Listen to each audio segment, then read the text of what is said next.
Now, I feel that there are three keys to success in real estate investing. Number one is leverage. Number two is having a business plan. And number three is taking massive amounts of action in the direction of your plan. And I'm going to go through those in more detail, but I wanted to sort of give you again the big picture of what I see, what works and what doesn't work, not only for myself, but the thousands of people that I've trained to become financially independent through real estate investing. So let's go through each one of these. Number one, leverage. So in order to become wealthy in America, you used to be able to save because you could put money in a bank or in a CD or in bonds and earn a reasonable rate of return and then multiply what you have saved. But it's not possible mathematically to do that anymore. When you're earning 1% and inflation is 3, 4, maybe even 5%, depending whether you believe the numbers the government gives us, it's mathematically impossible to compound at 1% and become substantially wealthy. No, you have to actually leverage. That means going into debt, and that scares some people. But I'm here to tell you that debt is not good and debt is not bad. It's all what you do with it. If you go into debt to make money, to leverage, to become wealthy, then that's a smart use of debt. If you do it to go on a vacation or buy some toys, obviously that's not a good use of debt. But I want you to do is sort of erase out of your mind the preconceived notion that debt is somehow an evil or a bad thing. It's not. It's not good, it's not bad, it's how you use it. So let me give you an example. Let's say that you bought a house for $100,000. By the way, I like to use round numbers like 100,000. If you're from California, I understand there's no such thing. Well, if you're from Texas, some parts of Texas, you can buy a house for 50 grand, but I like to use round numbers like 100 so you understand the math. Okay, so $100,000 house, you buy it, and let's say that you immediately resell it for $110,000. Well, your profit thus is $10,000. And since you put up $100,000, you made $10,000 or a 10% return on your investment. Now that's not bad, but the problem is if you keep doing that, you're not going to earn the type of returns that we're looking for. So if you instead took that, let's say, $100,000 and bought 4 properties, and on each one you put $25,000 down as a down payment, and then you borrowed or leveraged 75% or $75,000 on each property. So now you've got 4 properties worth $400,000 that you bought for $400,000. You put $25,000 down on each. You got a $75,000 loan. Now let's say you rented that property, or those properties more correctly, for a year or so, and then you sold those properties. And let's say each one you sold for a $10,000 markup, so you got $440,000.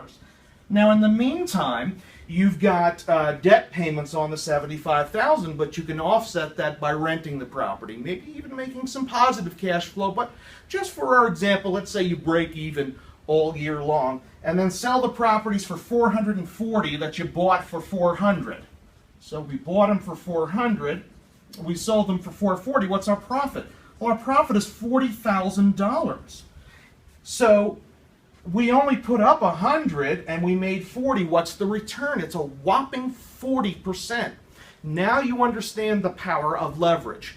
In order to become successful in real estate, you must leverage. That is, go wide. Put as little down as you can and buy as many properties as you can while we're at the right time in the market, and that is from the bottom on the way up. Different strategy when the market is falling, but generally if the market is flat or increasing, you want to go wide. That is, buy as many properties as you can, and do that by using leverage.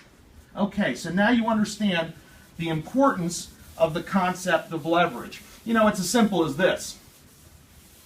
You can try to save your way to millions by putting money into a savings account or a CD or a bond or the stock market. That's real tough to do. Or you can buy $1 million worth of real estate by borrowing $1 million and then let your tenants make you a millionaire by paying that debt off. It's a very simple choice. All right, so the second key to success is having a good business plan. Now, what I recommend you do is put this business plan in writing. That is, you have to carefully think this out, carefully analyze what your goals are for the next year, 3, 5, 10, and so forth, and put it into specific action-oriented plans that you can go ahead and take action on. Now, goals, you may have heard this acronym before, should be SMART. That is, specific.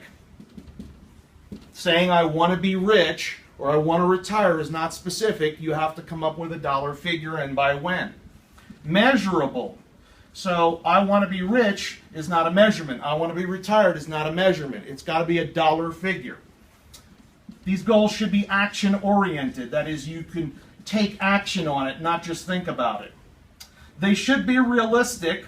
Although you can shoot for the stars, you want to make sure that you're not having a goal of becoming a millionaire in the next 2 months. It's a slow process. And then, of course, you must have a timetable, because any goal without a timetable is just a pipe dream. All right? So we have a great business plan template in our premium member section, which I'll tell you about in a little bit.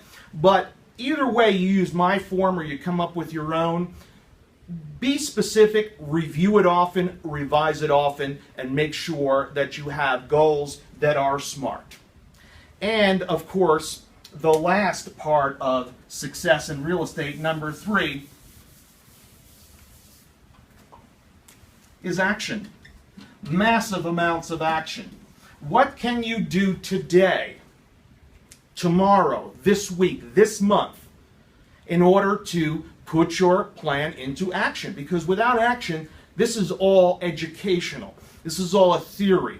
Without going out and making offers, you don't have any deals. Now, do you have to know everything there is to know about real estate before you can make an offer? No. The 10,000 hour rule is important, but it's not a prerequisite to going out and doing real estate. You should be able to, from these videos, get some basic concepts so you can put a plan together and then know in which direction to go to start immediately taking action. And some final thoughts. Number 1, go through these videos several times. You will find information on here that you won't gather the first time. You'll have to hear it 2 or 3 times before you're going to get it. Number 2, make sure you put all your ideas and thoughts in writing. Don't type it on a computer, put it in writing. There's something magical when the brain commands the hand to write a goal out on paper. And then, of course, take immediate action. Whatever you can do right now, today, right after watching these videos, in furtherance of your goals and your plan, is going to be a step in the right direction. It's a cause set in motion. Ask yourself every day what you're doing. Is this going to help me buy a house? Is this going to help me reach my goals? Is this going to help me take control of my financial future? This is Bill Bronchick, and I hope you enjoy these videos.